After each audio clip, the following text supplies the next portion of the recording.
इसको दोबारा बंद कर देना। भगवान की लाठी में आवाज नहीं है, इंसान की लाठी में आवाज होती है भैया। इसको भगवान इंसाफ देगा। ये जज बिका हुआ है। अच्छा, नहीं है तो ये जज सच्चा है तो जो फांसी की सजा दी सुनाई है उनको फांसी लगवाए, तो हम समझेंगे हाँ ये जज सच्चा है, वो झूठे थे उनको फांसी लगी है। सिर मिले हैं 4 कम 100 96 हमने गिनती करके, और वो 20 सेक्टर नहीं गए, वो बोरे में भर के 49 ले गए हैं, 49 में गिनती हुई है, 20 सेक्टर नहीं गए। लेकिन पुलिस में और तहकीकात जो हुई उसमें 17 और 19 की बात कही जा रही है। वो हमसे पुलिस ने अंगूठा लगवाया है। क्या लिखवाया पुलिस ने आपसे? हमसे अंगूठा लगवाया, बोला जितने कम बताओगे, वो तो 4-5 को कह रहे थे। अच्छा, 96 में कहते 50, हमने 50 पे रुके रखे, वो घटाते घटाते 19 किए। बोरों में सिल के रुपया गया है, पुलिस ने सिल किए थे हमारे सामने। रिवाल्वर, राइफल, गन सब इसके घर में निकला है। बंदूक भी निकली थी? बंदूक भी थी। आपने देखी थी आंखों से? हमारे सामने ही, हम साथ में गए थे, पुलिस ले गई थी साथ में। पैसे की जो रुपयों की बोरियां भी आपने देखी थी? वो भी हमारे सामने सील की है। हमसे हाथ जोड़ के ये भी कहा गलती हुई माफ करो हमें, ये भी कहा पंडेर ने। मेरी याद मत दिवा करो मेरे कुछ को। मैं अपने बालक को याद ही नहीं पड़ रही हूँ सारी।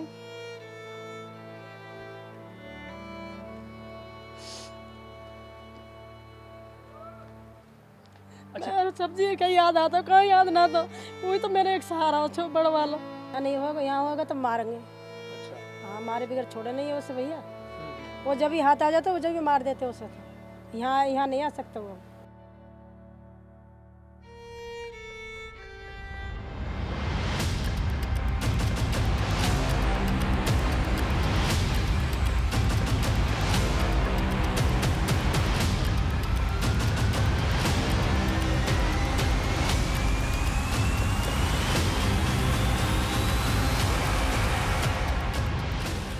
इलाहाबाद हाई कोर्ट का एक ऐसा हैरत अंगेज जजमेंट सामने आया है जिसका अंदाज़ा किसी को नहीं था, जिसके बारे में सोचा भी किसी ने नहीं था। ये साल 2006 था जब निठारी शब्द ने पूरे देश को झकझोर दिया, या पूरे देश को सोचने पर मजबूर कर दिया, क्योंकि जिस खौफनाक वारदात को अंजाम दिया गया था, जिस तरह से वहशी दरिंदों ने कम से कम 19 लोगों का कत्ल किया था, उसे सोचकर, उसे समझकर और उसे जानकर हर किसी के पैरों तले से ज़मीन निकल गई। लेकिन 17 साल बाद जिस इलाहाबाद हाई कोर्ट ने ये फैसला दिया है, ये जजमेंट दिया है, उसके बाद में एक बार फिर से लोगों को मजबूरी में ही सही, लेकिन दांतों तले उंगली दबाने के लिए मजबूर होना पड़ा है। दरअसल मोनिंदर पंढेर और उनके नौकर सुरेंद्र कोहली ने इसी D5 कोठी में, जो सेक्टर 31 में मौजूद है, नोएडा के सेक्टर 31 में मौजूद निठारी गांव की D5 नंबर इस कोठी में साल 2006 में जिस जघन्य अपराध को अंजाम दिया गया, उसके बारे में सोचकर किसी की भी रूह कांप जाए। कम से कम 19 लोगों का रेप किया गया और उसके बाद में बहुत ही खौफनाक तरीके से, बहुत ही दरिंदगी के साथ, बहुत ही हैवानियत के साथ उनकी हत्या कर दी गई। लेकिन ये खुलासा तब हुआ जब एक कॉल गर्ल के बारे में एक FIR दर्ज हुई और उसकी तलाश में पुलिस ने छानबीन शुरू की। अपनी तहकीकात के बाद पुलिस इस नतीजे पर पहुंची कि D5 कोठी का, इसी घर का जिसके सामने इस वक्त हम मौजूद हैं, जिसके विजुअल्स आप अपनी टीवी स्क्रीन पर देख रहे हैं, इस कोठी का कनेक्शन है। और उसके बाद में तफ्तीश शुरू हुई और तफ्तीश में जिस तरह से चौंकाने वाले खुलासे सामने आए, वो आज तक किसी के रोंगटे खड़े करने के लिए काफ़ी हैं। और ये वो नाला है जिसमें कुछ कंकाल भी मिले थे। आप इस नाले की जो है दशा देख सकते हैं, इसकी दुर्दशा देख सकते हैं कि किस कदर गंदगी इस नाले में फैली हुई है और किस कदर गंदगी से ये नाला एक तरह से जाम हो गया है। बहुत छोटी सी पतली सी एक नाली इसको कहा जाना चाहिए नाले के बजाय। और इसमें किस निर्दयी तरीके से उन कंकालों को बहा दिए जाने की कोशिश की थी, लेकिन इसी नाले में वो कंकाल मिले थे। और कुछ कंकाल ऐसे भी थे जो इस कोठी के बैक साइड में मिले थे, लेकिन अब क्योंकि इस कोठी को सीज किया जा चुका है, इस कोठी को बंद किया जा चुका है, तो हम उस स्पॉट को दिखाने में तो असमर्थ हैं आपके लिए कि कौन सी वो जगह थी जहां पर इस कोठी के पीछे वो कंकाल पाए गए थे। लेकिन हाँ, यही वो कोठी है 17 साल पहले जिसमें कुछ ऐसे कंकाल मिले थे, कुछ ऐसे अपराधों का पर्दाफाश हुआ था जिसके बाद में पूरे देश में एक अफरा तफरी का माहौल पैदा हो गया था, एक गहमा गहमी का माहौल पैदा हो गया था। और ख़ास तौर पर माता पिता के लिए, परिजनों के लिए ये सोचने का लम्हा था कि वो अपने बच्चों को स्कूल भेजने से पहले कितनी बार सोचें, या जिन बच्चों को वो सामान लेने के लिए दुकान पर भेज रहे हैं, या जिन बच्चों को वो शिक्षा हासिल करने के लिए स्कूलों में भेज रहे हैं, क्या वो वापस लौट आएंगे। इस तरह के तमाम सवाल उस वक्त तैरने लग गए थे। लेकिन अब जिस तरह से 17 साल बाद इलाहाबाद हाई कोर्ट का जजमेंट सामने आया है, और दोनों को ही, चाहे मोनिंदर पंढेर की बात हो, चाहे उनके नौकर सुरेंद्र कोहली की बात हो, जिस तरह से उन दोनों को एक तरह से रिहा किया गया है, बरी किया गया है, उनकी फांसी की सज़ा पर रोक लगाई गई है, उसके बाद में सवाल यही है ख़ास तौर पर परिजनों का कि अगर ये दोनों दोषी, जिनको दोषी मान लिया गया था कोर्ट के ज़रिए, अगर ये दोषी नहीं है तो फिर उन 19 लोगों को आखिर मारा किसने। दिल्ली से सटे नोएडा के सेक्टर 31 में मौजूद हैं, और सेक्टर 31 में मौजूद D5 उसी कोठी के सामने मौजूद हैं जिसका ताल्लुक़, जिसका संबंध है मोनिंदर सिंह पंढेर से, और वो इसी कोठी में रहता था। मोनिंदर मूल रूप से पंजाब का रहने वाला है। साल 2000 में उसने एक कोठी खरीदी थी, 3 साल उसका परिवार भी इसी कोठी में रहा था। इसके बाद वो पंजाब शिफ्ट हो गया। मोनिंदर ने घर पर अल्मोड़ा उत्तराखंड के निवासी सुरेंद्र कोहली को नौकर रखा था। धीरे धीरे इस इलाके से कई बच्चे और बच्चियां लापता होना शुरू हो गए। एक कॉल गर्ल भी लापता हो गई। अब नोएडा पुलिस की 2 टीमें थी।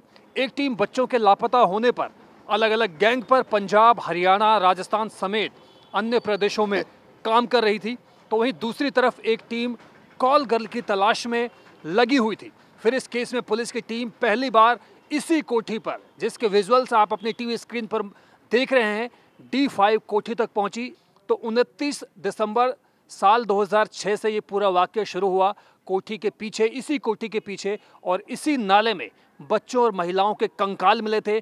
मोनिंदर सिंह पंढेर और सुरेंद्र कोहली को गिरफ्तार किया गया था, और 8 फरवरी 2007 को कोहली और पंढेर को 14 दिन की CBI हिरासत में भेज दिया गया था।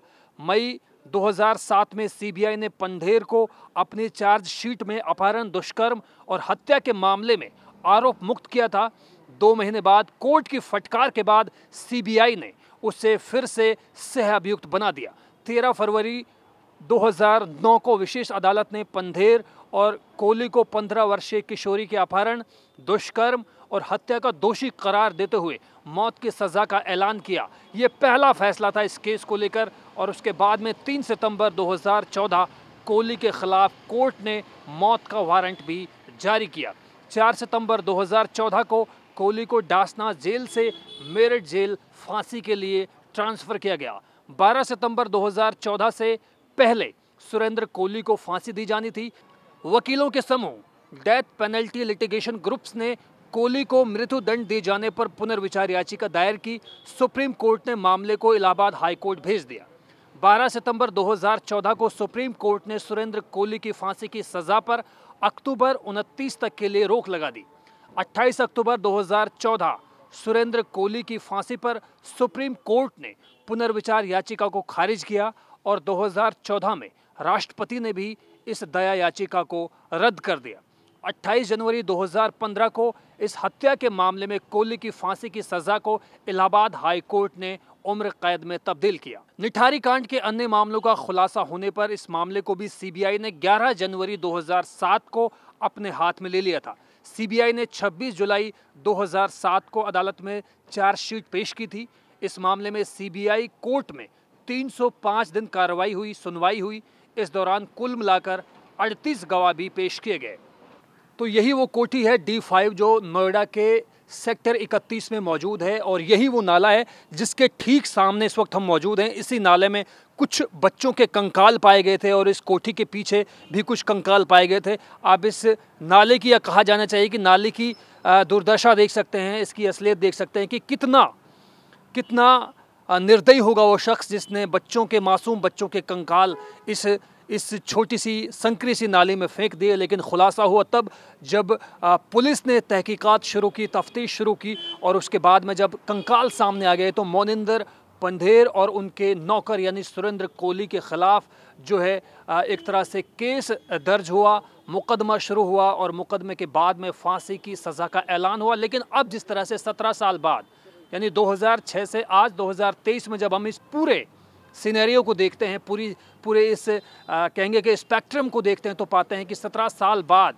दोनों आरोपियों को जिस कोर्ट ने, जिस गाज़ियाबाद के सेशन कोर्ट ने दोषी माना था, आखिरकार इलाहाबाद हाई कोर्ट ने 17 साल बाद उनको बरी कर दिया। तो ऐसे में सबसे बड़ा सवाल यही है परिजनों की तरफ से, सगे संबंधियों की तरफ से भी, कि आखिर अगर मोनिंदर सिंह पंढेर और उनके नौकर सुरेंद्र कोहली ने बच्चों को नहीं मारा या उन पर 19 लोगों की हत्या का इल्ज़ाम नहीं है, आरोप नहीं है, तो इन हत्याओं का और उस वक्त में हुए इन रेप्स का जिम्मेदार कौन है? यहाँ पर कुछ लोग मौजूद हैं, उनसे जानने की कोशिश करेंगे और उनसे समझने की कोशिश करेंगे कि इस पूरे केस को या कोर्ट का, इलाहाबाद हाई कोर्ट का जो जजमेंट आया है, उनकी नज़र में इसको लेकर क्या कुछ मत है। सर, 2 जजमेंट्स आए हैं, 2 अपील्स थी, यानी 2 रेफरेंस थी, जिसमें फांसी हुई थी सेशंस कोर्ट गाजियाबाद से। दोनों मुकदमों में आज इलाहाबाद हाई कोर्ट ने मोनिंदर सिंह पंढेर को बरी कर दिया है, बाइज्जत बरी कर दिया है। सुरेंद्र कोहली को भी बाकी जितने भी अपीलें यहाँ पर थी सब में बरी कर दिया गया। कितने केसेस में अपील की गई थी और कितने में? कोहली में मेरे ख्याल से 14 के आसपास थी, 14 थे शायद, हाँ 12-14 नहीं, मिलाकर 12 या 14 देवर 14 केसेस, तो सब में बरी कर दिया गया है। और पंढेर के खिलाफ सिर्फ 2 थी, तो उन दोनों में बरी कर दिया। तो ये मतलब बरी कर दिया गया, मतलब कोई सजा नहीं है? अब कोई सजा नहीं है। सेशंस कोर्ट का जो जजमेंट है उसे रिवर्स करके एक्विटेड। अब ये जेल से बाहर आएंगे। कितने केस थे मोनिंदर पंढेर पे? कुल टोटल कितने? टोटल 6 केसेस थे सर, जिसमें से एक तो इलाहाबाद हाई कोर्ट ने पहले ही बरी कर दिया था, बाकी 3 में नीचे कोर्ट, सेशंस कोर्ट से बरी हो गए थे, बचे 2 में फांसी थी, उन फांसी, हाँ अब उनमें भी हो गए। तो उम्मीद तो यही है कि जल्दी से जल्दी बाहर आएंगे। सुरेंद्र कोहली के ऊपर कुल कितने केस थे और कितने में वो बरी? सर उसमें तो मुझे ज्यादा जानकारी है नहीं, बट मेरे जितनी लिमिटेड नॉलेज है उसमें शायद टोटल 19 थे। अभी जितनी अपील्स इस वक्त पेंडिंग थी उनमें वो बरी हो गए, बाकियों का status. Mister Pandher should be out by tomorrow, कल तक। कोहली को सुप्रीम कोर्ट से एक मामले में, उसमें सर जो हाई कोर्ट ने बरी किया था रिम्पा हल्दर मर्डर केस में, उसमें हाई कोर्ट सुप्रीम कोर्ट में अपील फाइल हुई थी, तो वो पेंडिंग है, उसमें कोई अभी जजमेंट नहीं आया। सुप्रीम कोर्ट से सजा नहीं हुई है? नहीं। अच्छा, सीबीआई को क्या कहा सर नोएडा जेल। सीबीआई किसमें? कोहली को, हमको तो, पंढेर को कोई सजा नहीं। ग्राउंड क्या था? सर पूरा इन्वेस्टिगेशन अंडर चैलेंज है हाई कोर्ट के। अभी तक तो जो हमने देखा है, उन्होंने इन्वेस्टिगेशन, जिस तरीके से मुकदमे में फांसी हुई, इन सब पे सवाल खड़े किए हैं। बाकी आप लोग देखेंगे, अभी पूरी तरह से हमने भी नहीं पढ़ा है। Let the judgement come and then. हमारी सबसे पहले तो आप अपना नाम बताएं। मेरा नाम सुनीता है भैया। अम्मा, कौन था आपका बच्चा? बेटा था, बेटी थी जिसके साथ ही हुआ? बेटी थी हमारी 10 साल की। क्या नाम था बेटी का? ज्योति नाम था। मुनिंदर ने मार दिया हमारी बच्ची को, गेट पे खड़ा था और मैं 10 बार गई, पूछा कि बाजी हमारी लड़की माँ देखी, इधर देखी? कह रहा नहीं मैंने तो नहीं देखी। लड़की को अंदर करके बोलता मैंने नहीं देखी। ढूंढते रहे और दुनिया में पुलिस वाले भी गुमराह करते रहे और पुलिस वाले भी मिले हुए थे इससे, और क्या कहते हैं पुलिस वाले और ये मिलके बच्चे काट के और खाली गुर्दा और किडनी बेचते थे। झूठ बोलते थे नौकर बच्चा खाता, ये खाता, नहीं खाता था, वो कुछ भी नहीं खाता था। इसके घर डॉक्टर आते थे, नर्सें आती थी, तो मैं बोला भैया तुम्हारे घर कौन बीमार है? तो कह रहा झूठ बोलता है, माता जी हैं अंदर, वो बीमार हैं। तुम कहे माता जी कभी तो दिखती गार्डन में आते, बाहर भीतर माता जी तो है नहीं। झूठ बोलता था, कहता था माता जी बीमार है। डॉक्टर भी आते थे बच्चे मारने के लिए इसके घर में। अगर हमारी बच्ची को इंसाफ नहीं मिला तो भगवान इंसाफ देगा इसको, मुनिंदर को, जज को। अगर इसी जगह जज ने उसको बरी कर दिया, अगर इसी जगह उसका बच्चा होता तो जज बरी कर देता, तुरंत उसको फांसी दे देता। और 17 साल हो गए, अभी फांसी का क्या कहते कुछ भी नहीं है, और निर्दोष कर दिया। ऐसा जज कैसा है? कानून अंधी है। योगी सरकार से, मोदी सरकार से हमें यही मांग है कि इसको दोबारा जरूर जेल में डाल के इसे फांसी जरूर दे दे। ये हमारी बच्चियों को मारा है। अम्मा, लेकिन अब जिस तरह से ये हो गया कि भाई इनको हाई कोर्ट से बरी किया गया है, 17 साल बाद आपको इंतज़ार रहा होगा, काफ़ी जद्दोजहद हुई होगी, मेहनत की होगी आप लोगों ने इंसाफ के लिए, न्याय के लिए, क्या कुछ कहेंगे? आगे की राह कितनी मुश्किल रहेगी आप लोगों के लिए? यही रहेगी, भगवान करेगा। अगर योगी मोदी सरकार कर सकते तो कर सकते, नहीं उनका इंसाफ भगवान करेगा।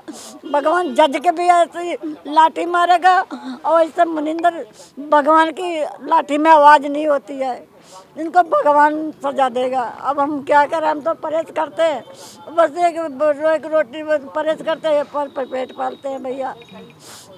अच्छा, कुछ मुआवजे की भी बात कही जा रही है, कुछ मुआवजा आपको दिए जाने की बात कही जा रही है। कौन दे रहा है? कोई भी नहीं दे रहा, जो मुआवजा कोई नहीं देता है। लोग आवाज उठा रहे हैं आप लोगों के लिए कि भाई मुआवजा मिलना चाहिए जिनके बच्चों को मारा गया है। दे मुआवजा दे तो क्या है? मुआवजा देने से क्या फायदा, जो उसको फांसी की सजा ही नहीं दे रहे, तो मुआवजा हम क्या करेंगे? तो मैं ये भी जानना चाह रहा हूँ अम्मा, ये बच्चे सारे आसपास के इलाके के थे, इसी इलाके के, या फिर बाहर के भी थे? बाहर के थे सारे बच्चे। एक बच्चा गांव का है, एक बच्चा हमारा है, और सारे कोई वहाँ का कहते, कोई वहाँ का है बंगाल का, कोई बच्चे बंगाल के थे, कोई बिहार के थे, कोई दार्जिलिंग जिला के थे, कोई नेपाल के थे। बाहर के बच्चे ज़्यादा मरे हैं।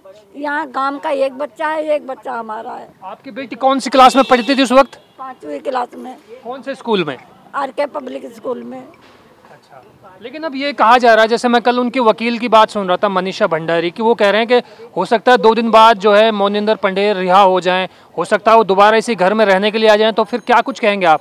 क्या आप एक्सेप्ट करेंगे दोबारा आपके आसपास ही वो आदमी रहे जिस पर आरोप है? आ ही नहीं सकता, यहाँ पे मार डालेंगे इनको,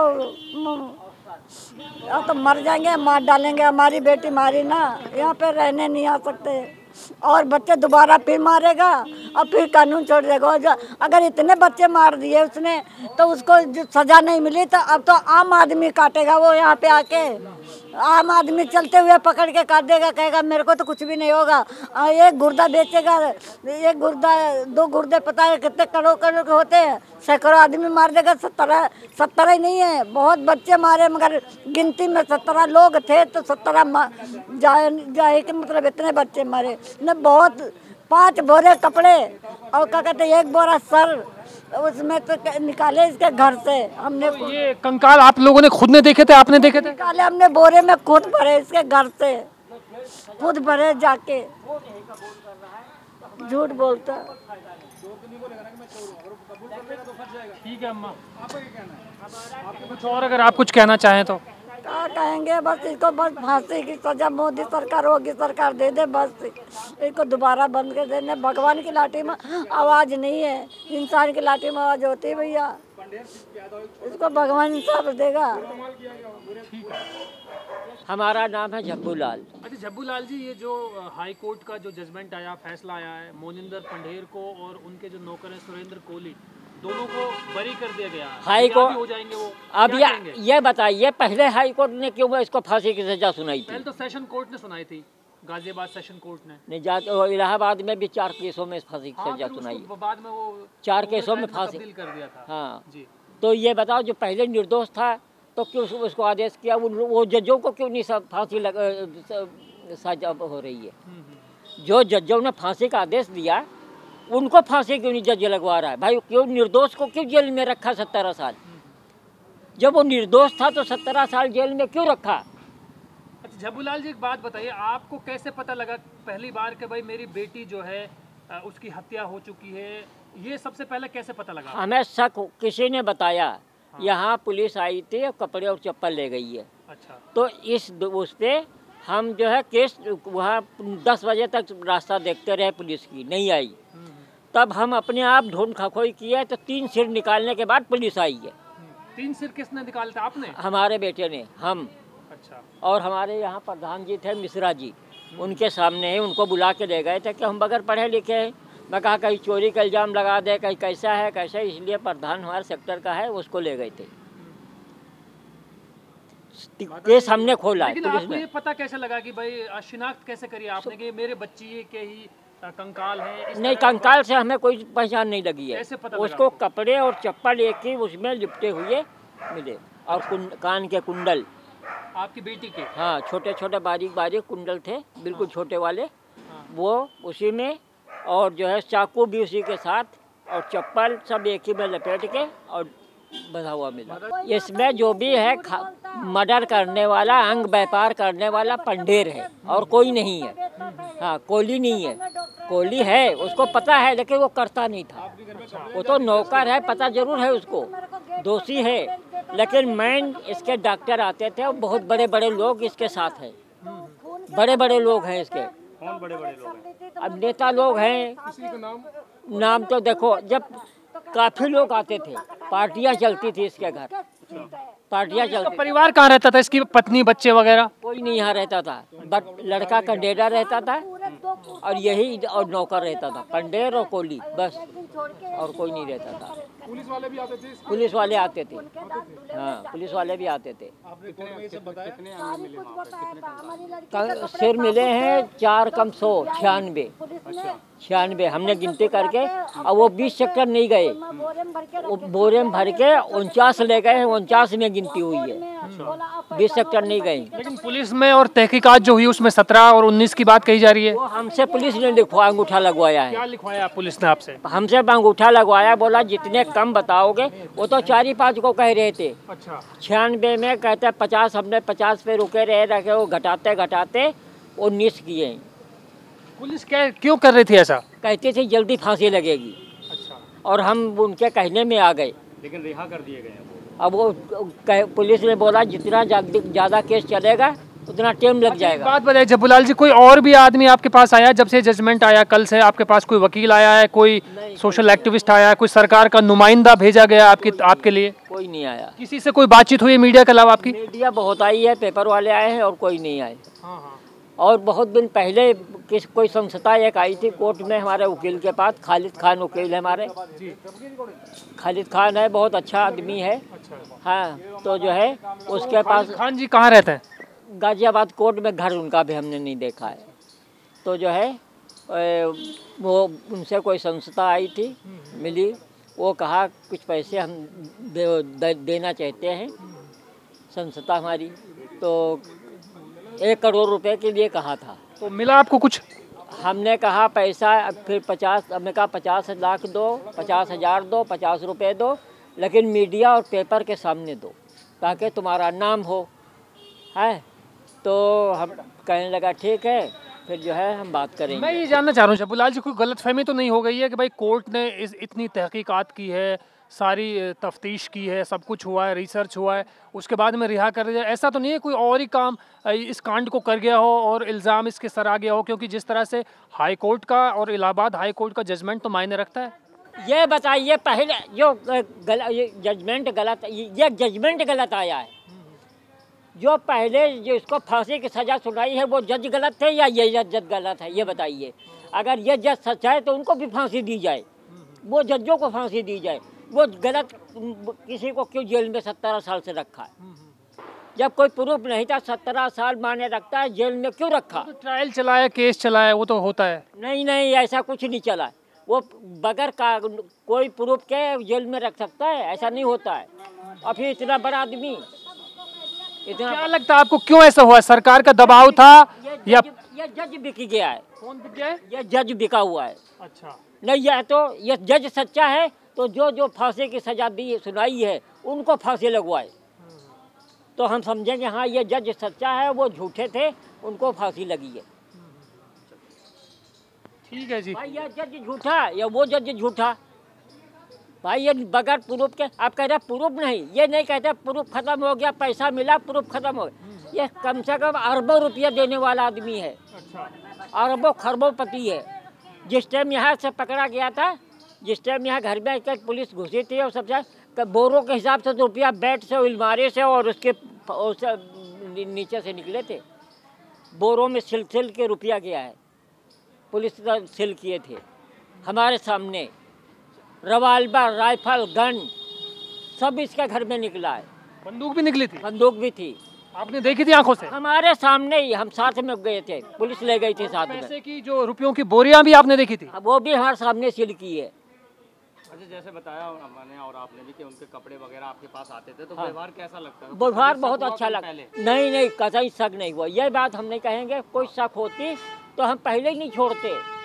हाँ, शक होते तो हमने, बहुत अच्छा से बोलता था, सीधा था। और डॉक्टर, ये जरूर है, डॉक्टर इसके यहाँ रोज आते थे, पार्टियाँ चलती थी। काली गाड़ी अक्सर करके ज़्यादा आती थी। हाँ, गाड़ी का नंबर एक नहीं वो कुछ, लेकिन रह गया एक दिन के 3 मर्डर हैं। उसने खुद कबूल किया, उसके पास डेयरी थी। CBI पुलिस वालों ने उसकी CD बनाई थी। वो डेयरी देख के CD बनाई है, फिर से बयान किए, हमसे हाथ जोड़ के ये भी कहा गलती हुई माफ़ करो हमें, ये भी कहा पंडेर ने कहा। हाँ, अपनी गलती आपके सामने मान ली थी उन्होंने? हमारे सामने उसकी रिकॉर्डिंग होगी, पुलिस के पास है। BP सिंह, यशो, सुमित्रो यादव, SP और ये दिनेश यादव है, ये सब ये उनके सामने हुई है। तो साल 2006 में, यानी 17 साल पहले, जिस खौफनाक वारदात को अंजाम दिया गया था, नोएडा के निठारी में इस वक्त हम मौजूद हैं और उन पीड़ित परिवारों से बातचीत करने की हम कोशिश कर रहे हैं कि क्या वाकई उनके ज़ख्मों पर कभी मरहम लग भी पाएगा।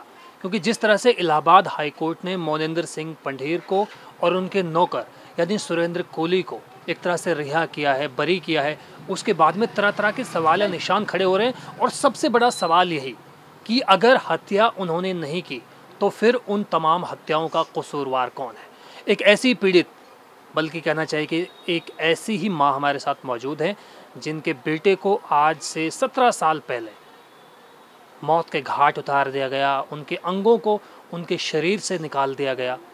क्या कुछ उन पर बीत रही है और क्या कुछ वो कहेंगी, कोर्ट के इस फैसले के मद्देनज़र उनसे जानने की कोशिश करते हैं। लेकिन सबसे पहले आपका नाम जानना चाहेंगे। आपका नाम क्या है? मेरा नाम राजवती। राजवती आपका नाम है। राजवती जी, मैं यही जानना चाहूँगा कि इलाहाबाद हाई कोर्ट ने ये जो जजमेंट दिया है, फैसला आया कि भाई दोनों बरी हो गए हैं, क्या कुछ कहेंगे आप इस फैसले के मद्देनज़र? फांसी होनी चाहिए उनको, फांसी क्यों रोक देते हैं बेर फांसी भी तो होनी चाहिए उन्होंने जी। पहले 2 बार फांसी हुई उनकी, पहले भी रोक दी उनकी फांसी। और अब फांसी होनी, अब उन्होंने बरी कर रहे हैं। क्यों बरी कर रहे हैं भाई? उन्होंने, उनके पास पैसा है ना, वो बरी कर रहे हैं ना उन्होंने को। तो हमारे पास पैसा नहीं है तो उनको तो उनकी तो सुनवाई होएगी। सरदार की माँ को वहाँ को ऊँची वहाँ पर क्यों गई वो अधिकारी के पास, जिसको जैसा उसे अपना बेटा प्यार लगा, उनकी औलाद प्यारी नहीं लगती जैसे उसे प्यार लग रहा अपना बेटा। कितनी उम्र थी राजवती जी आपके बेटे की उस वक्त जब ये हादसा हुआ? 5.5 साल। आज करीब करीब 21-22 साल के हो गए होते। 23 साल का। 23 साल का होगा। अब 23 साल का हो जाएगा, इससे 2-3 महीने बाद 23 साल का हो जाएगा। तो बीच बीच में याद आती है? भैया मेरी याद मतलब दिमाग में मेरे कुछ को मैं अपने बालक को याद ही नहीं पड़ रही हूँ सारी।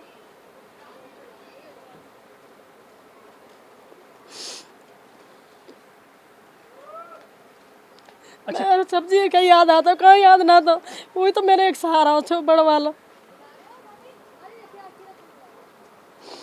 राजवती जी, माफ़ी चाहूँगा, मैं सवाल बार बार पूछ रहा हूँ आपसे। मैं ये जानना चाह रहा हूँ कि पहली बार कब आपको पता लगा कि इस तरह की कोई कहानी या इस तरह का कोई वाक़या हो गया आपके साथ में, इतना बड़ा हादसा हो गया, पहली दफ़ा कब आपको पता लगा? हमको तो जब पता लगी टंकी में बालक बॉल खेले वहाँ से पता लगी। कैसे पता लगा? मतलब टंकी में बॉल, उधर गली एक छोटी सी, उसमें बॉल चली गई, उन बच्चे ने रोल मचाई, न इसमें सिर पड़े वो पड़े। अच्छा। इस गली एक छोटी सी टंकी के बीच में और वहाँ के बीच में जी जी। उसमें बॉल चली गई, बच्चे खेले टंकी वाले, तो उन्होंने बॉल चली गई, कूदे होंगे तो उनके सिर, बच्चे के सिर आए, जब उन्होंने रोल मचाई न बच्चे के सिर पड़े, बच्चे जब पता पड़ी। तो उन बच्चों के मतलब आपका अपना बेटा भी था मैक्स, कंकाल वगैरह या इस तरह के जो पार्ट्स थे बॉडी के, ऑर्गन्स थे, शरीर के जो पार्ट्स होते हैं, अंग होते हैं, वो खुद आपने देखे? ये तो टंकी में बहुत लिकड़े हैं, जो बोरी भर भर के गई यहाँ से पीछे से, वहाँ में से टंकी में से, यहाँ में से जो खुदाई पुलिस ने खुदाई करी वहाँ में। अच्छा, तरह तरह की बातें अभी तक भी कही जा रही हैं। क्या करते थे इन अंगों का ये लोग? पता नहीं भाई क्या करे, अब हमको तो मालूम नहीं। हमें तो अब पता जब बालक उठ गए यहाँ हो गए जब पता पड़ी है क्या हो रहा है या मैं क्या ना हो रहा। नहीं ऐसे कोई बहम ही नहीं, यहाँ से या पुलिया से टंकी तक बच्चे हो जाए, गायब हो जावे और कहीं ना जावे, बस यहाँ से और वहाँ तक गायब बच्चे। हम तो अपने बच्चे न बिना जान देते बाहर को। इन्होंने अभी स्कूल छोड़ के आऊँगी, ले कर आऊँगी, ट्यूशन भी छोड़ के आऊँगी, ले कर आऊँगी। हमें तो इतना डर है, हमें खुद ही डर लगता है बाहर जाने से। कहा पता कोई और लगा रखा हो उसने। अच्छा, और कौन कौन है आपके परिवार में? परिवार तो मेरा सारा ही है जी। अपने अपने कामन पे गए परिवार सारा। तो क्या कुछ कहेंगे? कोई मुआवजे की बात हुई थी इन 17 सालों में? कभी किसी संस्था, किसी ऑर्गेनाइजेशन की तरफ से कहा गया था कि आपको मुआवजा मिलेगा? सरकार की तरफ से कोई नुमाइंदा कभी मिलने आया था? वो 5-5 लाख रुपये दिए। हमें पैसा नहीं चाहिए, कुछ नहीं चाहिए, हमारे तो औलाद ला के दे दो, हमें पैसा नहीं चाहिए, अब किसी को पिलौट चाहिए। अपनी औलाद से प्यारी कुछ चीज़ नहीं मिलती है, वो हमें नहीं चाहिए कुछ भी। हमारी औलाद ला के दे दो, चाहे मोदी मुरंदर भी रिहा कर दो, चाहे वहाँ भी रिहा कर दो, पर हमारे बच्चे ने ला के दे दो हमें तो। हाँ, लेकिन राजवती जी, एक बात कही जा रही है कि भाई 17 साल का एक लंबा अरसा होता है, एक मुद्दत गुजर गई इस पूरे। सब गलत बात है, जो हमें तो न्याय चाहिए, उसको फांसी होनी चाहिए। क्यों बेर बेर फांसी रोक रहे हैं उनकी? तहकीकात हुई है और पूरी तफ्तीश के बाद में कोर्ट इस नतीजे पे पहुंचा। इलाहाबाद हाई कोर्ट, जिसका बहुत नाम है, देश के सबसे पुराने कोर्ट में से एक है इलाहाबाद हाई कोर्ट। लेकिन अब जिस तरह का जजमेंट आया है, क्या कुछ कहेंगे आप कोर्ट को लेकर भी? ख़ास तौर पर ये ऐसा कभी सोचा था, अंदाज़ा था कि इस तरह का भी फैसला आ सकता है? नहीं, हमने तो कुछ ना सोचा भाई। पहले से जो उसे फांसी हो रही, 2 बार फांसी हुई उसे, तो उसकी फांसी क्यों रुक जाती है? फांसी होनी चाहिए, जैसे बच्चे मरे ऐसे वो मरना चाहिए ना, तड़तड़ पर मरना चाहिए ना वो भी, जैसे बच्चे मारे हुआ ने ऐसे ही वो मरना चाहिए। सब तो देखे भाई हाँ ये क्या हो रहा है, किसी आगे को भी ताक होनी चाहिए, किसी और को भी। अच्छा, ये भी कहा जा रहा है, जैसे कल मैं उनके वकील की एक बाइट सुन रहा था, उनका जो वक्तव्य था वो ये कह रही थी जोर देते हुए कि हो सकता है 2 दिन बाद जो मोनिंदर पंढेर हैं वो रिहा हो जाएं, जेल की सलाखों से बाहर आ जाएं, और हो सकता है कि इसी घर में दोबारा रहने के लिए भी आ जाएं। तो क्या होगा ऐसे में? यहाँ नहीं होगा, यहाँ होगा तो मारेंगे। अच्छा, हाँ, हमारे बगैर छोड़े नहीं है उससे भैया। वो जब भी हाथ आ जाता वो जब भी मार देते उसे। तो यहाँ नहीं आ सकता वो, यहाँ आएगा तो मारेंगे। तो आगे की प्रक्रिया क्या है आपकी नज़र में? वकील से कोई बातचीत हुई है? क्योंकि अब तो सुप्रीम कोर्ट का दरवाज़ा ही बच गया है। 18 साल से वकीलन से बात होती आ रही है, क्या हो रहा, फांसी क्यों रुक जाती है? बेर बेर फांसी रुक जाती है। 18 साल होगी वो वकीलन के धर धर, वो जाने, वो CBI जाने, वो जाने। पहले CBI लगी हुई ना यहाँ, CBI के हाथ में है केस, CBI वाले के में। कोई और आखिरी बात जो आप कहना चाहें, जो आप कहना चाहते हो? ये बात कहना चाहती है, फांसी होनी चाहिए उनके, दोनों को फांसी होनी चाहिए। क्यों उनकी फांसी क्यों रोक देते हैं? बस ये है हमारी, जैसे हमारे बच्चे मारे हैं ऐसे उनको भी मारना चाहिए। हाँ, मैं माफ़ी चाहूँगा इस सवाल को पूछने से पहले आपसे। एक पक्ष ये भी है जो ये कह रहा है कि भाई एक लंबी जद्दोजहद के बाद में, वकीलों की जिरह बहस के बाद में इस कोर्ट इस नतीजे पे पहुंचा है। हो सकता है कोई और इस केस के पीछे रहा हो, ऐसी कोई सूरत नज़र आती है? ऐसा मुमकिन है कि पंढेर के अलावा या सुरेंद्र कोहली के अलावा भी कोई तीसरा शख्स इसमें मौजूद हो सकता है जो विक्टिम रहा हो, माफ़ कीजिएगा, जो मुलजिम रहा हो? हमको पता नहीं, वो तो उन्होंने मालूम होगी ना कौन है कौन ना। आपकी नज़र में? हाँ, हेलो,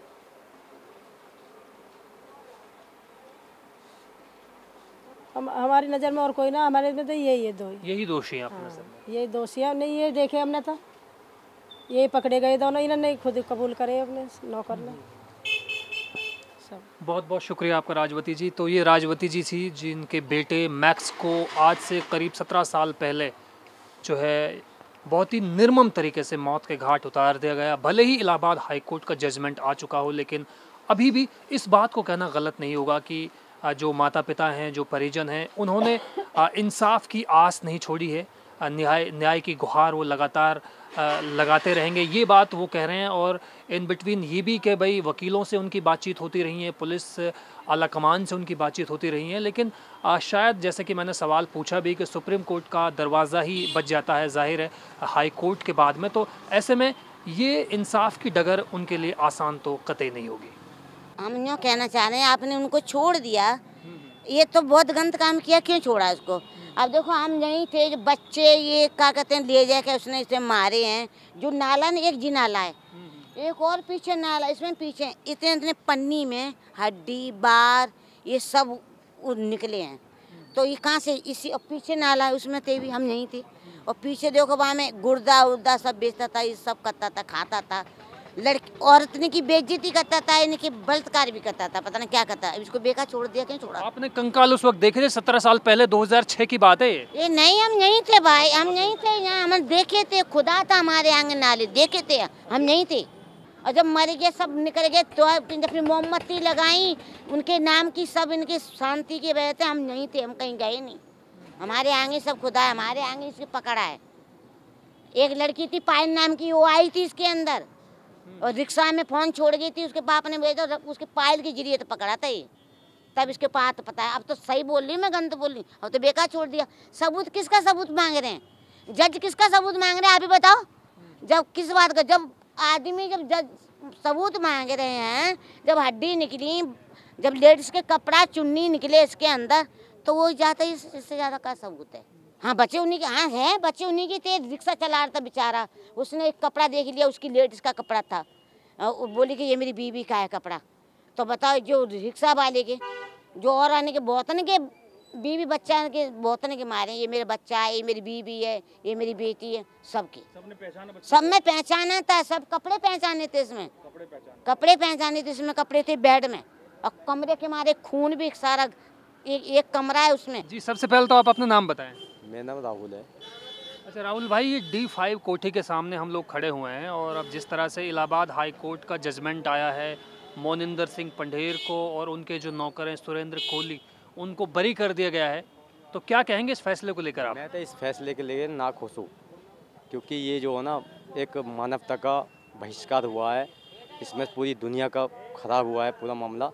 छोटे छोटे बच्चे, समाज के जुड़े हुए जितने भी हमारे आने वाले पीढ़ी, उनको नष्ट किया गया है और यहाँ पे बहुत दुरुपयोग काम हुआ है। ये सच्चाई है और सच्चाई को मानना पड़ेगा। अच्छा, आप उस वक्त यहाँ थे क्या 2006 में, जब कंकालों की बात की जा रही है, हत्याओं की बात की जा रही है, रेप की बात की जा रही है, आप थे उस वक्त यहाँ पे? मैं रेप की तो बोलता नहीं हूँ, पर मैंने अपने आँखों से इस नाले के सामने, इसी नाले की बात कर रहे हैं आप? इस नाले की बात कर रहा हूँ, आगे वाले नाले की बात कर रहा हूँ। अच्छा। वहाँ पे मेरे सामने 2 हाथ 2 पैर निकले हैं। अच्छा। मैं अपने लाइव के सामने बोल रहा हूँ। अच्छा। पर मुझे इस बात की पूरी सहनता से बोल रहा हूँ कि ये जो मर्डर जो भी हुआ है, बच्चों के साथ अनिश्चित कार्य हुआ है, उसके लिए आप गवर्नमेंट से बोलना कि गवर्नमेंट इसको जो ना, मैं चाहता नहीं हूँ कि उनको सजा बिल्कुल मिलनी चाहिए, 110% मिलनी चाहिए। आपसे मांग करते हैं। तो सुप्रीम कोर्ट ही बच गया और तो कुछ बचा नहीं है हाई कोर्ट के बाद? ये जो दलदला बहुत बड़ा है। अच्छा। ये दलदला बहुत बड़ा है, और दलदला कैसा बड़ा है कि इसमें बहुत पॉलिटिशियंस, बहुत लोग लगे हुए हैं पीछे। उसका क्या है? उसका कुछ नहीं गया तो हम लोगों गरीबों का गया है ना, आम जनता का गया है। उनके बच्चे मारे गए हैं, उनके लोग मारे गए हैं। हम बदला नहीं लेंगे, आने वाली पीढ़ी बदला ले लेगी। ऊपर वाला हमेशा देखेगा। पर ये जो लोगों ने किया है ना, ये हमेशा ऐसे ही खंडर रहना चाहिए। और मैं तो कहता हूँ ये खंडर तो बना है, उसका पूरा खानदान खंडर में होना चाहिए। ये बताइए, उनकी पूरी पीढ़ी खंडर में होना चाहिए। मैं नहीं चाहता कि ये लोग यहाँ पे आके दोबारा बसापट करे और दोबारा वही क्राइम हो, दोबारा नाइंसाफ़ी वाला बोला जा रहा है। उनकी वकील जिस तरह से बता रही थी मनीषा भंडारी के भाई वो 2 दिन बाद जेल से बाहर आ जाएंगे, हो सकता है वो दोबारा रहने के लिए यहाँ आ जाएं, तो क्या एक्सेप्ट करेगी ये लोकेलिटी, ये आसपास का जो नेबरहुड है? हम एक्सेप्ट नहीं करेंगे बिल्कुल भी, चाहे मनीषा भंडारी हो, चाहे कोई भी हो, एडवोकेट कोई भी हो, हम एक्सेप्ट नहीं करेंगे। आप मुजरिम को छुड़वा लोगे, आप हर चीज़ पे छुड़ा लोगे, मैं मानता हूँ, पर मैं ये चाहता हूँ कि यहाँ पे आकर अगर कोई भी रहेगा ना, वो वजूद उसका ख़त्म हो जाएगा, वो यहाँ नहीं रह पाएगा। ये एक आम जनता बात बोल रही है। मैं चाहता नहीं हूँ कि यहाँ पे कोई भी आदमी आया करे। ये ऐसा है तो ऐसे ही रहेगा। और मैं तो कहने वाला हूँ कि जनता जाग जाओ कि इस चीज़ को छोड़ो, आने वाली जितनी भी इसकी प्रॉपर्टी है सब पे ऐसा कर दो। तो निठारी हत्याकांड एक बार फिर से सुर्खियों में है और सुर्खियों की वजह है इलाहाबाद हाई कोर्ट का जजमेंट, जिसमें मोनिंदर सिंह पढ़ेर को और उनके नौकर सुरेंद्र कोहली को एक तरह से बरी कर दिया है। हमारे पास एक ऐसे शख्स मौजूद हैं जो एक सामाजिक संस्था को चलाते हैं और उनकी मेहनत की बदौलत या कहें कि उनकी मशक्क़त की बदौलत इस केस को जो है एक ऐसे अधिवक्ता के पास पहुंचाया गया या इस पूरे केस की पैरवी की गई, जहां से एक वक्त ऐसा था जब उनको लग रहा था कि वाकई न्याय मिलेगा और फांसी की सज़ा का ऐलान भी गाज़ियाबाद सेशन कोर्ट्स ने कर दिया था। लेकिन अब जिस तरह से इलाहाबाद हाई कोर्ट ने उस जजमेंट को बदलते हुए एक नया जजमेंट पेश किया है, नए जजमेंट का ऐलान किया है, तो उसके बाद में विक्टिम फैमिलीज़ का दुख भी जो है जगज़ाहिर है और ख़ास तौर पे जो इस केस से जुड़े हुए हैं, चाहे डायरेक्ट या इनडायरेक्ट, उनका दुख भी जो है किसी से छिपा नहीं है। तो सर, सबसे पहले तो आप अपने बारे में बताएं कि आपका इस केस से क्या संबंध है और कैसे आप इस पूरे जजमेंट को देखते हैं इलाहाबाद हाई कोर्ट का जो आया है। मेरा नाम प्रेमचंद दीक्षित है जी। हम लोग एक एनजीओ चलाते हैं, उस एनजीओ का मैं अध्यक्ष हूँ जी। क्या नाम एनजीओ का? एनजीओ का नाम है सामाजिक विकास समिति जी। तो उसी दौरान ये निठारी का केस बड़ा ही हाईलाइट हो रहा था। हम लोगों ने जाकर के निठारी के पीड़ित लोगों से संपर्क किया जी। और उनको न्याय दिलाने के लिए उन सारे लोगों को लेकर के हम गाजियाबाद लेके आए और गाजियाबाद में मतलब एडवोकेट खालिद खान को इसमें एडवोकेट नियुक्त किया और इन्होंने बड़ी ही मेहनत की इसमें और बड़ी ही मतलब जो है कानूनी दावपेच के आधार पर बहुत सारी रूलिंगें निकालने के बाद में वायकायदा यहाँ पर मतलब जो है केस फाइल किया गया। तो पहले पुलिस ने इस केस में मानव खोपड़ी और ब्लेड वगैरह सब कुछ बरामदगी की गई थी, लेकिन बरामदगी करने के बावजूद उसको पहले तो पुलिस ने उसको छिपा दिया, उसके बाद में सीबीआई को तफ्तीश दे दी गई, तो बाद में सीबीआई ने भी उन एविडेंस को छिपाने का प्रयास किया गया। लेकिन खालिद खान एडवोकेट ने बड़ी मेहनत से उन चीज़ों को अंदर से निकालने के बाद में बाकायदा पुलिस के अधिकारी और सीबीआई के खिलाफ मतलब 156(3) में मुकदमा भी डाला गया सीजेएम कोर्ट में।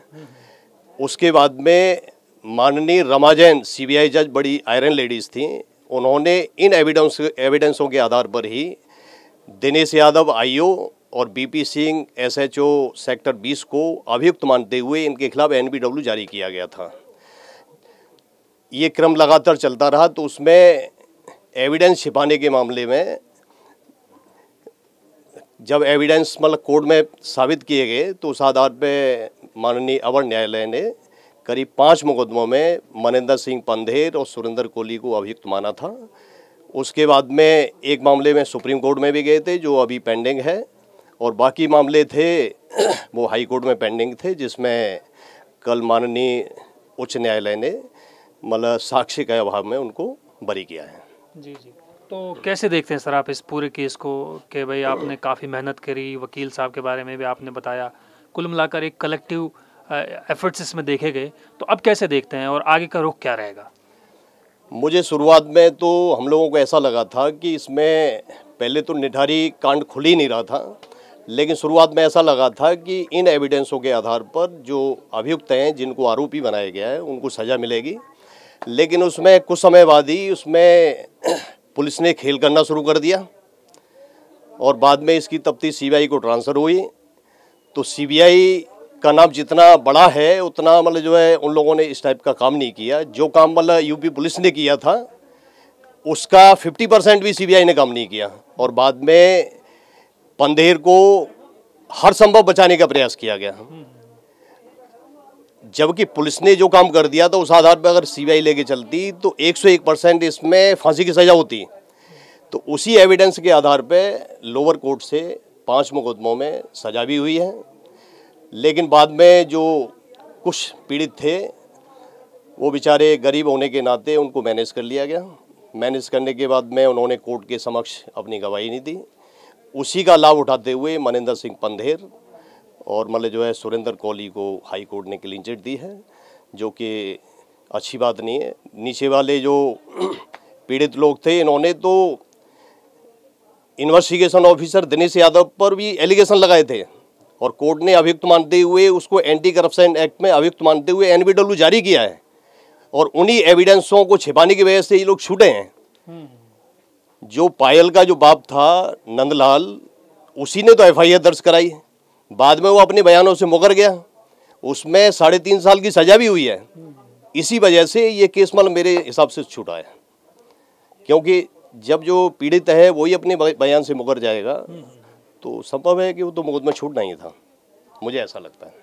बहुत बहुत धन्यवाद। अब उसमें मुझे ऐसा लग रहा है कि जो भी कमियां रही हैं, इन कमियों को सुप्रीम कोर्ट में अपील की जाएगी और अपील करने के बाद में हो सकता है इसमें सुप्रीम कोर्ट से हमको न्याय मिलेगा, यही हम उम्मीद करते हैं। निठारी हत्याकांड, सन 2006 में हुए इस हत्याकांड को जिसने भी पहली बार देखा या जिसने भी इसके बारे में सुना, उसके रोंगटे खड़े हो गए, उसकी रूह कांप गई, क्योंकि ये एक ऐसा जघन्य अपराध था, एक ऐसी खौफनाक वारदात थी जिसके बारे में ना तो अब तक लोगों ने पहले सुना था और ना ही किसी से जाना था। और अब जबकि 17 साल बीत चुके हैं, इलाहाबाद हाई कोर्ट ने एक ऐसा जजमेंट सुनाया है जिसको जानकर या जिसको पढ़कर या देखकर हर कोई जो है सदमे में है।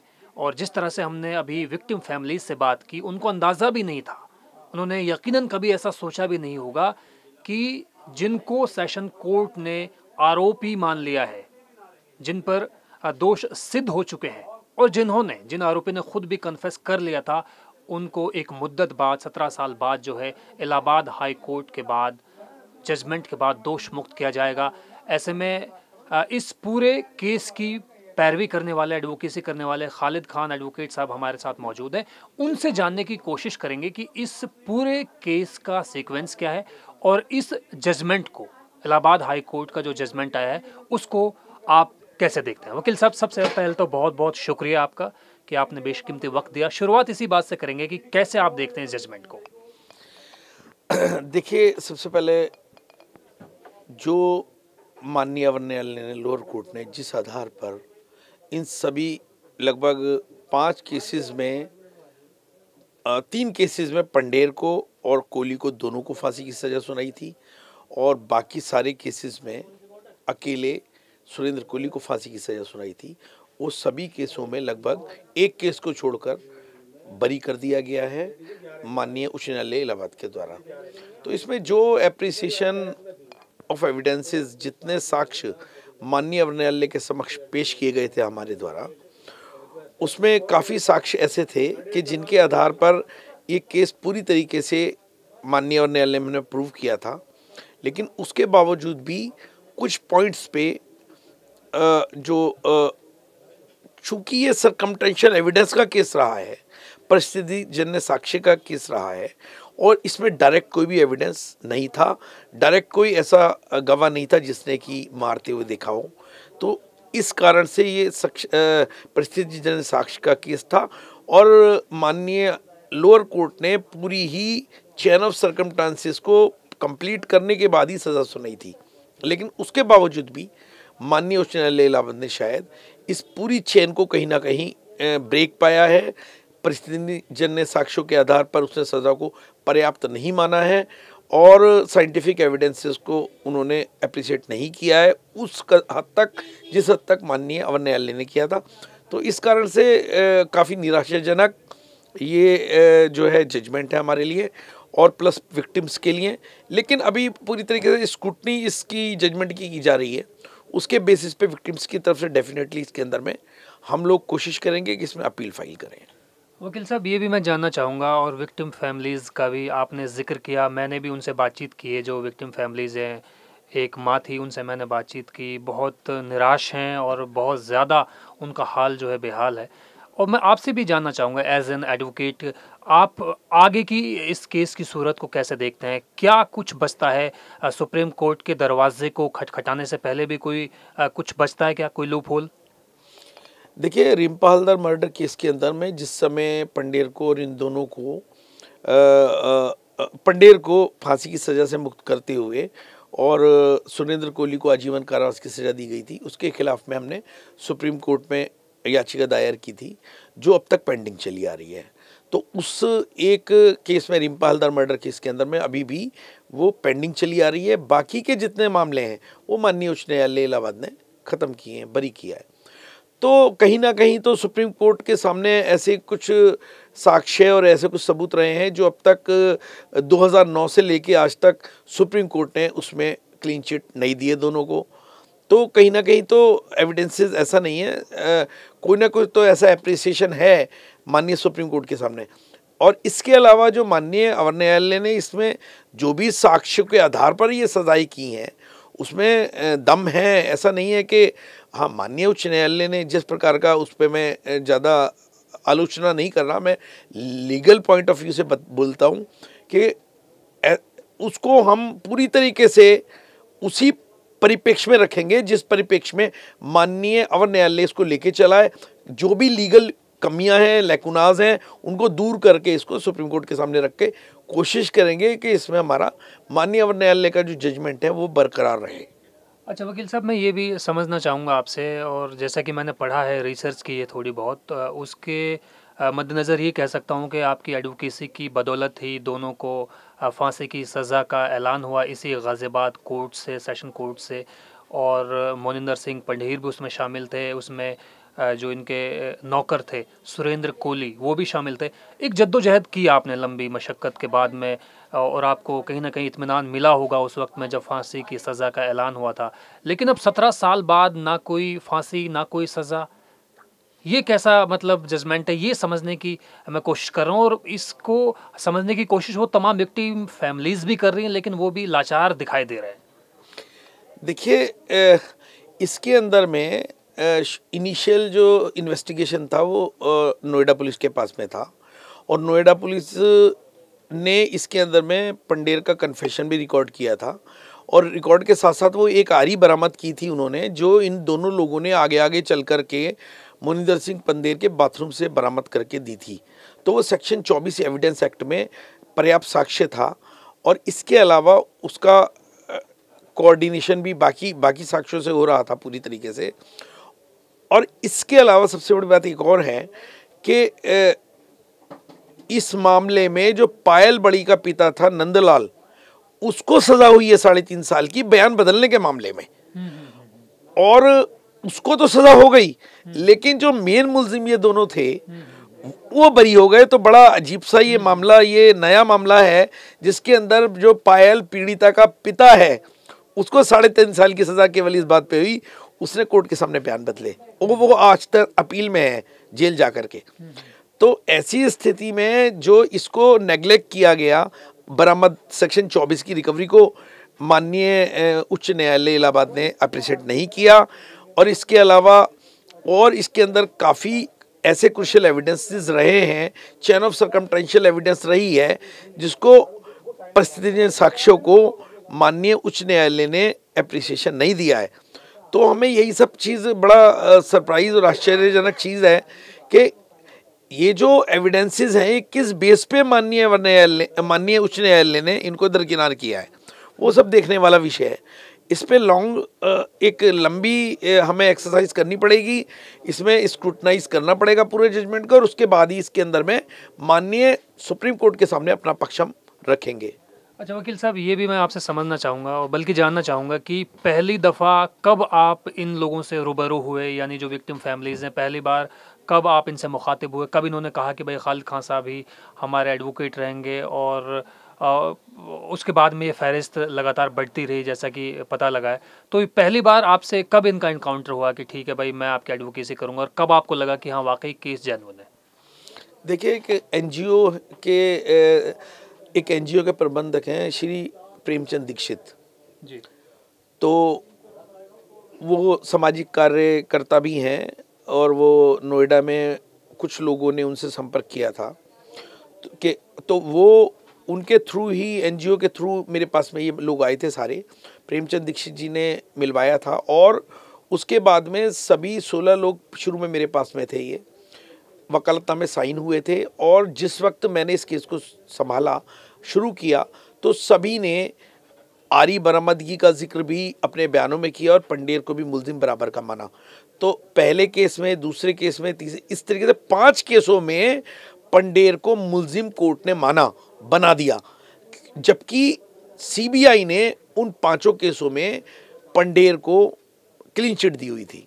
जब ये 5 केसों में मुलजिम बने तो जो बाकी के विक्टिम्स हैं उसे किसी तरीके से डाइवर्ट किया गया, और डाइवर्ट करने के बाद उन बाकी बचे हुए विक्टिम्स ने पंडेर का नाम ना तो अपने बयानों में लिया और ना ही आरी बरामदगी की बात का बयान उन्होंने कहा। इस प्रकार केवल 5 ही केसों में पंडेर जो मालिक हैं सुरेंद्र कोहली के, उसको मुलजिम बनाया गया, और उन 5 केसों में 3 केसों के अंदर फांसी की सजा हुई लोअर कोर्ट से, जिसके अंदर में एक केस माननीय सुप्रीम कोर्ट में पेंडिंग पड़ा है और 2 केसों में हाई कोर्ट ने पंडेर को बरी किया है और सुरेंद्र कोहली को टोटल 12 केसों में बरी किया है। तो ये जो टोटल जो इनसे हमारी मतलब मुलाकात हुई और जो केसेस हमने शुरू किए वो इनिशियल स्टेज से ही सारे लोग शुरू में पूरे पॉजिटिव वे में इसमें सच्चाई बताते हुए खिलाफ आए थे, लेकिन बाद में केवल 5 विक्टिम्स के अलावा बाकी सभी ने पंडेर का नाम केस में नहीं लिया था और ये किसी ना किसी प्रकार से डाइवर्ट हो गए थे इससे। अच्छा वकील साहब, विक्टिम फैमिलीज़ का इस बात पे बहुत ज़ोर है कि भाई ये अंडर प्रेशर आया है, ये जो जजमेंट आया है, बार बार उनका ये कहना कि भाई इस पर दबाव बनाया गया है, चाहे इन्वेस्टिगेशन की बात को कहें उस पर भी उन्होंने सवाल निशान खड़े किए हैं। हालांकि उनका जो पर्सपेक्टिव है वो अपनी जगह, लेकिन एज एन एडवोकेट आप कैसे देखते हैं, क्या इस तरह की चीज़ें भी हो जाती हैं कई दफ़ा इस तरह के केसेस में? देखिए जनरली तो मीडिया ट्रायल तो चल ही रहे हैं आजकल, बड़े जो केसेस हैं हाई प्रोफाइल मामलों में, तो मीडिया ट्रायल तो इसमें थोड़ा रहा है, लेकिन उसके बावजूद भी माननीय उच्चतम न्यायालय का आदर करते हैं हम, और जो जजेस हैं वो सब अपना डिस्कशन यूज़ करते हुए एविडेंसेस को देखते हुए ही फैसला देते हैं, वो दबाव में काम करते नहीं हैं, ऐसा हमने देखा है अब तक, और जुडिशरी पे पूरा भरोसा हमारा रहता है। लेकिन कहीं ना कहीं जो कन्फ्लिक्ट्स ऑफ व्यूज़ रहता है, लोअर कोर्ट के अपना सोचने का ढंग अलग हो सकता है, एप्रिसिएशन ऑफ एविडेंसेस का अलग तरीका हो सकता है, और माननीय उच्च न्यायालय के जो जजेस हैं उन्होंने अलग तरीके से इसको देखा है, लेकिन ये पक्की बात है कि दोनों ने अपने अपने विवेक से कार्य किया है, प्रॉपर वे में कार्य किया है, और कहीं अगर लीगल वे में भी गलती रहती है तो उसको आगे बड़ी कोर्टों में ठीक किया जाता है। अपील इसीलिए बनी है संविधान के अनुसार, तो ऐसा नहीं कह सकते कि किसी दबाव में ये कार्य काम हुआ हो, परंतु ये कन्फर्म्ड है कि जो भी लीगल लैकुना छोड़ा गया माननीय उच्च न्यायालय इलाहाबाद के द्वारा उसको सुप्रीम कोर्ट में ज़रूर रखा जाएगा और पेश किया जाएगा, और उसके अनुसार जो है माननीय न्यायालय के जजमेंट को पहले की तरह बरकरार रखते हुए कोशिश की जाएगी कि इसमें पीड़ितों को न्याय मिले। जी, मैं आखिरी सवाल पूछना चाहूँगा वकील साहब आपसे, जब हम वहाँ पे गए थे निठारी में अभी, और D5 जो कोठी है उसके आसपास कुछ ऐसे भी हमें इत्तेफाक से लोग मिले जिन्होंने चश्मदीद होने का दावा किया कि हमने वो कंकाल भी देखे थे, और कन्फेस की बात आपने भी की है, और अखबारों की जो रिपोर्ट्स आई हैं, मीडिया रिपोर्ट्स जो आई हैं उनके ज़रिए भी हम तमाम लोगों ने पढ़ी हैं। कुछ लोगों का ये कहना है, और बार बार लोग ये कह रहे हैं कि अगर इलाहाबाद हाई कोर्ट ये मानता है कि ये दोषी नहीं है, तो उन 19 लोगों का, जिनमें मासूम बच्चे और बच्चियां भी शामिल रही और जिसमें एक कॉल गर्ल का भी नाम लिया जाता रहा है, तो उनका असल में कातिल है कौन? तो इस सवाल का जवाब कैसे देंगे आप? देखिए सबसे बड़ी बात ये होती है, प्रोसिक्यूशन को ये प्रूव करना पड़ता है, प्रोसिक्यूशन को ये प्रूव करना होता है कि इन लोगों ने ही मर्डर किया है, जबकि जो डिफेंस होता है वो ये कोई कहता है कि मर्डर इन्होंने नहीं किया। डिफेंस की ये जिम्मेदारी बिल्कुल नहीं होती कि वो ये बताए मर्डर फिर किसने किया, उसको केवल इतना प्रूव करना है इसने मर्डर नहीं किया है, और प्रोसिक्यूशन को ये प्रूव करना है कि मर्डर इसी ने किया है। तो जहाँ इसके अंदर में कोर्ट ने बिल्कुल नहीं माना, इलाहाबाद हाई कोर्ट ने ये नहीं माना है कि मर्डर इन्होंने नहीं किया है, ये बात कहीं नहीं कही है। माननीय उच्च न्यायालय इलाहाबाद ने इतना ज़रूर कहा है कि साक्ष्य पर्याप्त नहीं है जिससे इनको दोषी माना जा सके। तो माननीय उच्च न्यायालय केवल इस बात के ऊपर इनको बरी किया है कि साक्ष्य पर्याप्त collection of evidence CBI fail रही है, उसमें सीबीआई ने कंप्लीट कलेक्शन ऑफ एविडेंस उस हद का नहीं दिया है जिस हद के आधार पर इनको ये जो rarest of the rare case फांसी की या उम्र कैद की सज़ा दी जा सके, और साक्ष्यों के अभाव के आधार पर ही इनको माननीय उच्च न्यायालय इलाहाबाद ने बरी किया है। बहुत बहुत शुक्रिया वकील साहब आपका।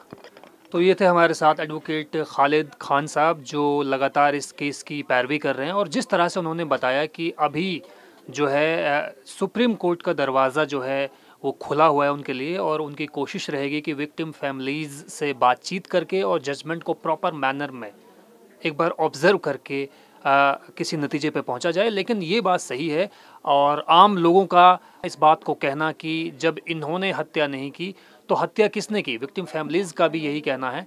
तो ऐसे में अब देखने वाली बात यही रहेगी कि जो परिजन हैं, जो सगे संबंधी हैं, या जो आम लोग हैं, जो संजीदा लोग हैं, कानून में जो यकीन रखते हैं, लोकतंत्र में, संविधान में जिनका पूरा एतमाद है, विश्वास है, उन तमाम लोगों के सवालों का जवाब कौन देगा, और ख़ास तौर पर पीड़ित जो परिवार हैं उनके ज़ख्मों पर मरहम कौन लगाएगा। तो कैमरा पर्सन जगदीश के साथ मैं ज़ुबैर खान, PTC न्यूज़, गाज़ियाबाद।